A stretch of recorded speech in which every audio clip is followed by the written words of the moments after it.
Peter Schiff Show. All right, everybody, welcome back to the Peter Schiff Show. I'm Tom Woods in for Peter. And on the line is Congressman Ron Paul, a man who really needs no introduction, although he deserves one. This is a gentleman who, in my opinion, is an American hero. It's wonderful to see that he's finally winning some recognition for all the hard work he's put in over the years, this lonely work he's done in obscurity, and now here he is in the light of day, bringing so many unjustly neglected ideas and people and books into the light of day. It's just fantastic. So without delaying with you with all his credentials, we all know what they are, let me welcome Ron Paul to the program. Congressman Paul, thank you so much for taking some time to be with us this morning on the Peter Schiff Show. Thank you, Tom. Good to be with you. Thank you. Well, first let's talk about your book, which I've been promoting this morning. Your publisher overnighted me one, so I was able to look at it. It's called Liberty Defined. And I'll just say, this is the sort of book that a politician doesn't, I wouldn't expect any other politician to be able to write. And I want to talk about some of the specific topics you've got in here. Let's just pick one almost at random. Executive power. Now, there are conservatives who think we should just have a conservative executive, and have him use executive power to carry out conservative goals. Why do you object to that? Well, it's probably the opposite of what I believe in, what the Constitution was indicated for us to have, and it trends toward the authoritarianism of the king. And so the executive power was supposed to be subservient to the legislative power. The legislative branch of the government was supposed to be, the most important branch. But it's always amazed me at how readily the Congress over the many, many years has been quite willing to give up its prerogatives, almost begging and pleading that, the president takes over, whether it's a war power or trade policy or regulatory policy. It just goes on and on. So it's, to me, just the opposite of what we should have if we believe that the government's there to protect our liberties, not to run our lives.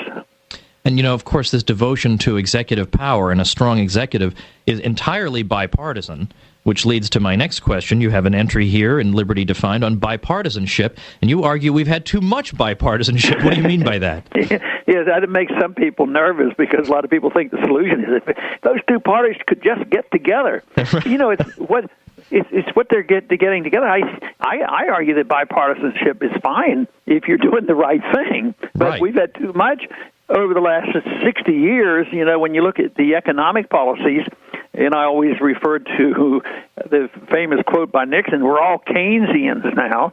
So that's bipartisan. Both parties have, like the executive power and going to war without declaration and the welfare state. It's on and on. If you had bipartisanship to repeal this, it wouldn't be so bad. I think the closest we've come to setting an example for bipartisanship in a healthy way was getting both Republicans and Democrats to join in demanding an audit of the Fed. I think that type is okay. But over the years, we've had too much bipartisanship, and that just takes you back to the whole issue of what makes the world tick, and it is ideas that makes the difference, and the parties seem to accept them. This to me is so much more important than the power struggle that's going on, and that's all you hear about. I think the elections are such, it's such a distortion because people think they're really serious. But, has the foreign policy changed with Obama versus Bush? Has the monetary policy changed? Has the attitude toward the welfare state changed? It just goes on and on. So it's really what we need is bipartisanship with the right ideas and maybe reverse the trends that we've been suffering from. Yeah, no question about that. Now, I want to ask, you have a lot of good stuff in here about monetary policy, and there's some discussion of currency competition and references to Hayek and so forth. And I wonder if you could just take a minute to explain. It's hard for people to understand how that would work. They can understand how shoe or bread competition would work, but this strikes people because they're so used to a government monopoly they can't think outside the box. What would your monetary system look like? I mean, not where it would ultimately wind up, but step one is currency competition. What does that actually mean?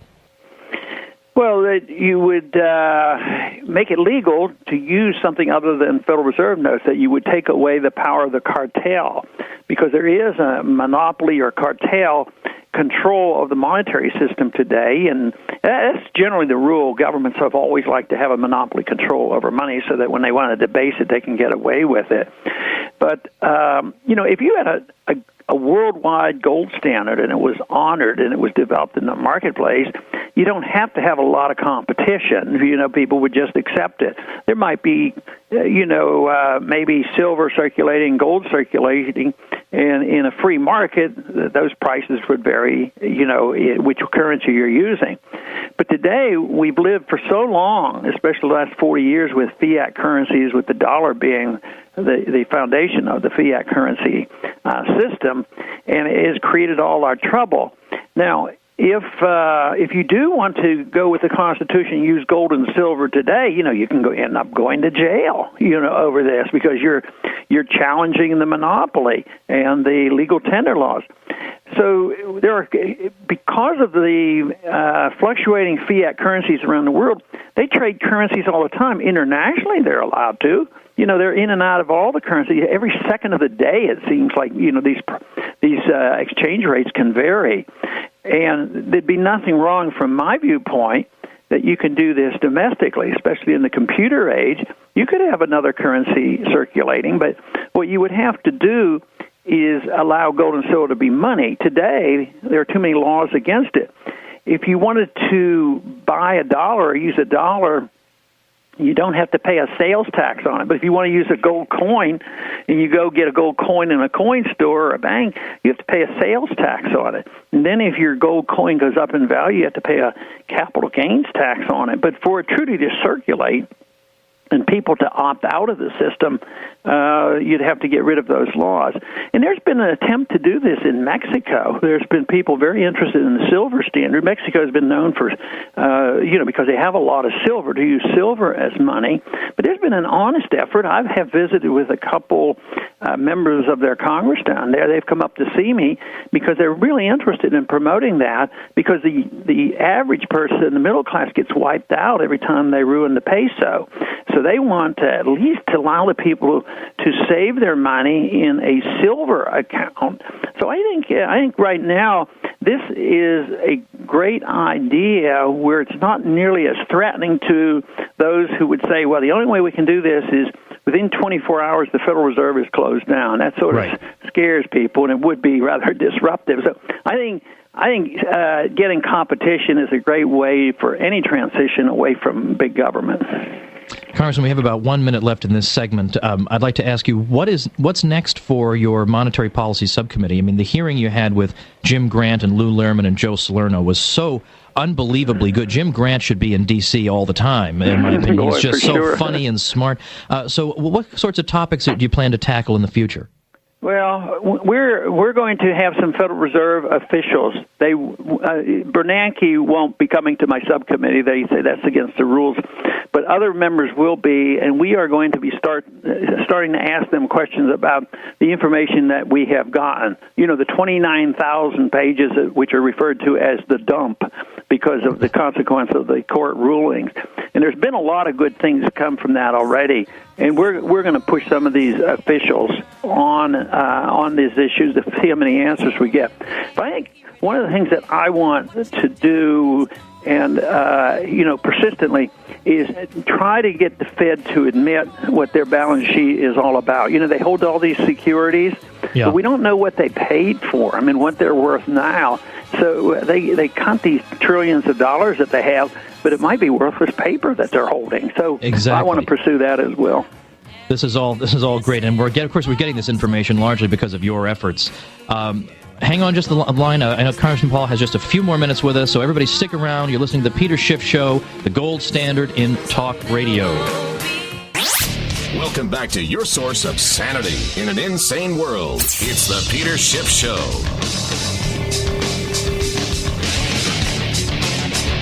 Hey everybody, welcome back to the Peter Schiff Show. I'm Tom Woods in for Peter. Our final minutes with Congressman Ron Paul, whose time I very much wish to respect, and I thank him once again for taking some time with us. If you folks don't yet have a copy of Liberty Defined, go out and get one. You have 48 hours before you be considered a loser for not having a copy of this book. Make sure and get it. It's a great book, very informative, persuasive. You can give it to your friends. It's a great proselytizing tool. And you're part of history reading something like this, because I suspect we're not exactly going to be flooded with Ron Pauls in the future. Congressman Paul, of course, now, what kind of host would I be if I didn't ask you the most annoying question in the history of mankind? So, I will make a sort of perfunctory effort to ask what your 2012 intentions are, but my real question is, by what date, shall we say, can Americans expect to know one way or the other what you've decided to do? I think in less than a month, I will be required to make an announcement one way or the other. Okay. And we've also been hearing about your son, Robert, who seems to at least have some interest in some kind of political office. He would presumably have to make up his mind in the fairly near future as well. Isn't that the case? Yes, and I did talk to him, and right now, I think the media likes to play games with, hints and things like that. You don't say. I don't think that's likely to happen. Texas, to run for Senate in Texas would be a major, major undertaking. He's a medical doctor, and he's not quite in a position where he can do the amount of work that's required to run a race in Texas. I don't think he's likely to do that. Okay. But I remember when you and I and your son Rand and Jack Hunter were talking at CPAC, and I asked Rand, do any of your siblings have political ambitions? He didn't give me a clear no. So this does fuel some of the speculation. Maybe people are just craving regular people in Congress. Well, in just the couple of minutes we have left, and then I'll let you run, Congressman, what's your sales pitch for Liberty Defined? What are you trying to do with this book, and how's it going to do some good to get it in people's hands? Well, it was just me sitting down and thinking about the different issues and applying the principles of liberty to the issues. In one area I talk a fair amount about immigration, which is a difficult issue, even for me to write down there because, how emotional it is. And I have a chapter there on Zionism, another difficult chapter, and then on marriage. For instance, applying our principles to the issue of marriage, I think it's just great being a libertarian because you don't have to tell people what to do. And if somebody wants to say they're married, let them say they're married. And I want to get marriage, out of the hands of the state and put it into the church or some type of other contract. It seems like we can come up with so many solutions if we apply the non-aggression principle to it, whether it's in money or school or whatever. I think that was my effort, was to show that it's very practical on the many, many different issues. I frequently talk in generalities and on the principles of liberty, and I tried to apply those principles to hopefully make it easier for other people to argue the case for personal liberty and limited government. Congressman, as I went through the book, what I found, what I liked is more or less, I think, what you're saying, that to show that your philosophy, I think some people erroneously think your philosophy is sort of a grab bag of a whole bunch of different philosophies. You're liberal, so-called, on this and conservative on that. And this book just shows relentlessly, chapter after chapter, that there is a consistent strain of thought that runs through it all. Well, Congressman, please.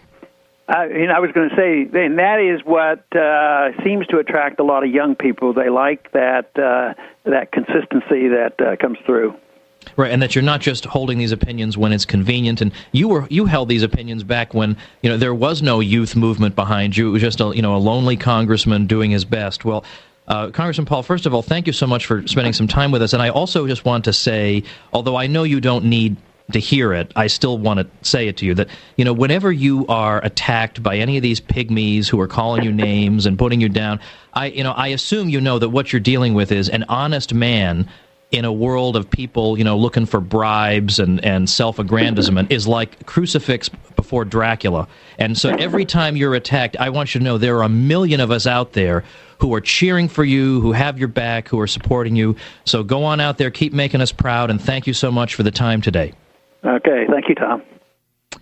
Congressman Ron Paul, ladies and gentlemen. Come on now. Come on. What a privilege. What a real honor.